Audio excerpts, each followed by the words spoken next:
जय हिंद दोस्तों, बहुत बहुत स्वागत है हमारे YouTube चैनल पर। अगर आप एक अकाउंटेंट हैं, अगर आप एक अकाउंटेंट बनना चाहते हैं तो 6 स्किल्स आपके पास में मस्ट हैव होनी चाहिए। मतलब अगर आपके पास में ये स्किल नहीं है तो आज ही आप उनके ऊपर काम करना स्टार्ट कर दीजिए, ताकि इन फ्यूचर के अंदर आपके ऊपर कोई उंगली ना उठा सके, आपकी एबिलिटी के ऊपर कोई शक ना कर सके। तो दोस्तों, अगर आप एक अकाउंटेंट हैं तो आपको पता होगा, आप अकाउंटिंग की बात करते हैं, आप टैक्स की बात करते हैं, आप फाइनेंस की बात करते हैं, तो अकाउंटिंग का जो भी बीकॉम होता है या जिस तरह का एमबीए फाइनेंस होता है, वो बेसिक डिग्री अगर आपने कर रखी है तो इसका मतलब यह है कि आपको बेसिक क्लियर है। डेबिट क्या होता है, क्रेडिट क्या होता है, ये चीजें मैं आपको इस वीडियो के अंदर नहीं बताने वाला हूं। तो सबसे पहला जो स्किल है जो आपको मस्ट आना ही चाहिए वो है दोस्तों एमएस ऑफिस। हालांकि आप किसी ऑफिस में काम करते हैं, लेकिन आपके ऑफिस के अंदर भी एक एमएस ऑफिस होता है जो आपको काफी सारे ऑप्शंस प्रदान करता है, जिसके अंदर MS Excel, MS Word, MS PowerPoint जो मेन देखने की चीजें मिलती हैं। आपको पता होगा,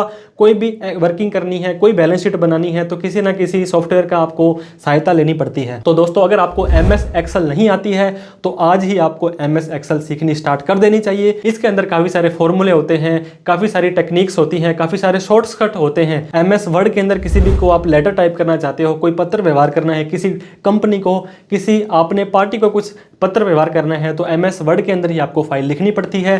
किसी तरह का कोई प्रेजेंटेशन आपको देना होता है तो एमएस ऑफिस के जो पावर पॉइंट प्रेजेंटेशन है वहीं पर ही आपको बनाना होता है। इसके बाद में जो दूसरी स्किल दोस्तों आपके पास में बहुत जरूरी रूप से होनी चाहिए वो है फाइनेंशियल स्टेटमेंट्स को पढ़ने की, देखने की एबिलिटी। इसका क्या मतलब हुआ दोस्तों, आपके पास में कोई परचेज का बिल आया तो आपने उसकी एंट्री कर दी, अगर आपने किसी को कोई माल बेचा तो आपने सेल की एंट्री कर दी, कोई पेमेंट आई तो पेमेंट की एंट्री, कोई पेमेंट प्राप्त हुई तो पेमेंट रिसीव्ड की एंट्री आपने वहां पे कर दी। लेकिन यहीं पर आपका रोल खत्म नहीं होता है। इसके बाद आपको पता होगा, अगर आपकी मैन्युफैक्चरिंग कंसर्न है, कोई आइटम बना रहे हो तो मैन्युफैक्चरिंग अकाउंट बनता है। बहुत सारे उसके अंदर जोड़ घटाव होते हैं दोस्तों, आपका रॉ मटेरियल कंज्यूम करना पड़ता है, तो ये चीज आपको ध्यान देनी है। इसके बाद में आपका ट्रेडिंग अकाउंट बनता है, क्या माल खरीदा, कौन सा माल खरीदा, कितना बेचा, क्या स्टॉक आपका रह गया। फिर प्रॉफिट एंड लॉस अकाउंट बनेगा, जिसके अंदर की आपको देखना पड़ेगा कि हमारे एक्चुअल खर्चे कितने हैं, जिसका हमारे पास में प्रूफ है, किसका हमने टीडीएस काटना था, किसका टीडीएस हमने नहीं काटा है। फिर कैपिटल अकाउंट बनता है, वो प्रोप्राइटरशिप के केस में हालांकि बनता है, पार्टनरशिप केस में, एलएलपी केस में बनता है, लेकिन फिर भी आपको कैपिटल अकाउंट का पता होना जरूरी है। इसके बाद में दोस्तों बैलेंस शीट, काफी भारी भरकम वर्ड है। जो बैलेंस होती है शीट दोनों तरफ से बराबर होनी जरूरी है, तो इसका भी आपको ध्यान देना बहुत जरूरी है। इसके बाद में दोस्तों इन्वेंट्री का पता होना बहुत जरूरी है, cash flow statement, fund flow statement, बहुत सारे रेशियो होते हैं, current ratio, debt equity ratio. जब आपको बैंक में लोन लेना होता है तो वो बहुत सारे रेशियो आपके चेक करते हैं। इसके अलावा फिक्स एसेट के ऊपर डेप्रिसिएशन वगैरह। तो फाइनेंस से जुड़ी जितनी भी बारीकियां हैं दोस्तों को उनका नॉलेज भी होना बहुत जरूरी है। इसके बाद में जो दोस्तों तीसरी स्किल आपके पास में होनी चाहिए वो आपकी होनी चाहिए ऑडिट की। हालांकि आपको ऑडिट नहीं करनी है, लेकिन आपको ऑडिट करवानी तो है। आपको पता होगा, जो स्टैट्यूटरी ऑडिट होती है, टैक्स ऑडिट होती है, कंकरेंट ऑडिट होती है, कोई मंथली ऑडिट, कोई quarterly audit, half yearly audit, yearly audit, बहुत तरह की ऑडिट होती है दोस्तों। जिसके अंदर जब ऑडिटर आपकी ऑडिट करने के लिए आएंगे, काफी सारा डेटा, काफी सारी रिपोर्ट आपसे मांगी जाएगी। तो अगर आपके पास में प्रॉपर डेटा है तभी तो आप उनको अपनी एक एफिशिएंट ऑडिट रिपोर्ट आप वहां से निकलवा पाएंगे। अदरवाइज आपकी ऑडिट में कोई कमी निकलती है तो आपको पता होगा, आपके ऊपर सवाल उठते हैं, मैनेजमेंट पे सवाल उठते हैं। तो ऑडिट का ज्ञान होना आपको बहुत ही जरूरी है। ऑडिट करवाने के लिए आपको एक एक रूल और रेगुलेशन का पता होना चाहिए, क्या नया रूल आ गया है, क्या नई अपडेट आई है। फॉर एग्जांपल, अगर आपको मैं टैक्स ऑडिट की बात बताऊं तो एमएसएमई का जो क्लोज डाला गया था, इसके अलावा 3CD का जो 44 नंबर पॉइंट था, वहां पर आपको जो जीएसटी वाइज खर्चों की रिपोर्टिंग करनी थी। तो इन चीजों का ध्यान देना बहुत जरूरी है।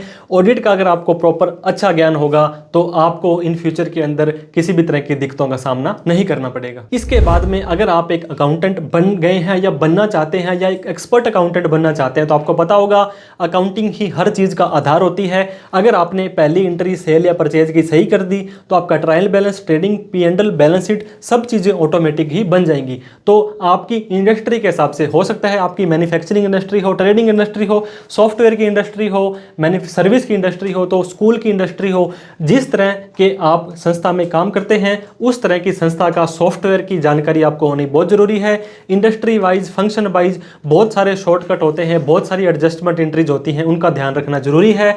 कुछ सॉफ्टवेयर मैं दोस्तों आपको बताना चाहता हूं, जैसे कि Zoho, Quick Book, SAP, Oracle, Tally, बीजी।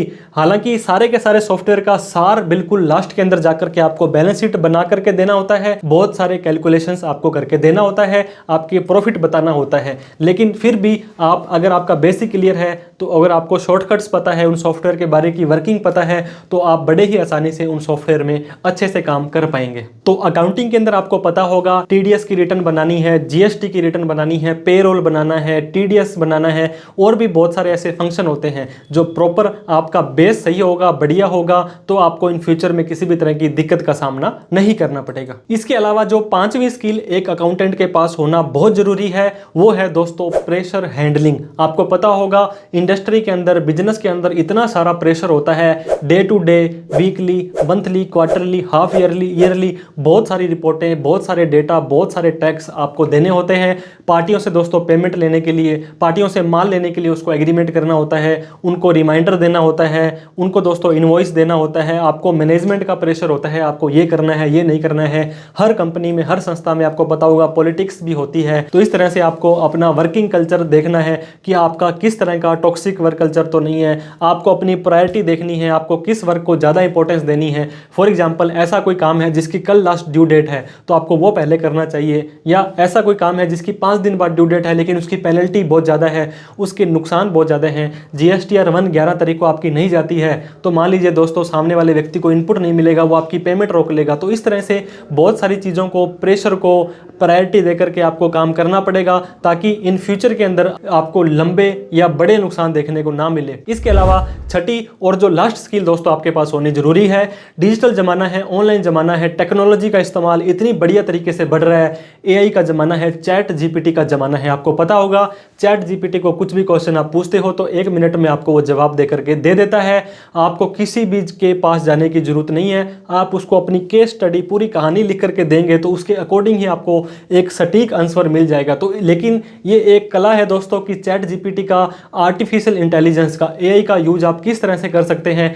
आप अपने सॉफ्टवेयर से भी लिंक कर सकते हैं, बहुत सारी ऐसी एप्लीकेशंस आ गए हैं जो एआई से लिंक हो जाती है। तो एआई का ज्ञान, चैट जीपीटी का ज्ञान आपको बहुत होना जरूरी है। तो अगर आपके पास में ये 6 स्किल हैं दोस्तों, आपको फाइनेंस का बेसिक डिटेल के अंदर ज्ञान है, आपको फाइनेंशियल स्टेटमेंट्स पढ़ने आते हैं, बनाने आते हैं, आपको ऑडिट करनी और करवानी आती है, आपको अकाउंटिंग सॉफ्टवेयर अच्छे से हैंडल करना आता है, प्रेशर आपको हैंडल करना आता है, एआई और चैट जीपीटी का अच्छे से यूज कर सकते हैं, तो आपको एक सफल अकाउंटेंट बनने से कोई भी नहीं रोक सकता है। इन्हीं शुभकामनाओं के साथ में दोस्तों आपके उज्जवल भविष्य की हम कामना करते हैं। कोई डाउट, क्वेरी, क्वेश्चन हो तो आप हमें कमेंट करके पूछ सकते हैं। वीडियो अच्छी लगी हो तो लाइक, शेयर, और इस चैनल को अभी तक सब्सक्राइब नहीं किया है तो सब्सक्राइब कर दें। Thank you so much for watching this video. जय हिंद, जय भारत।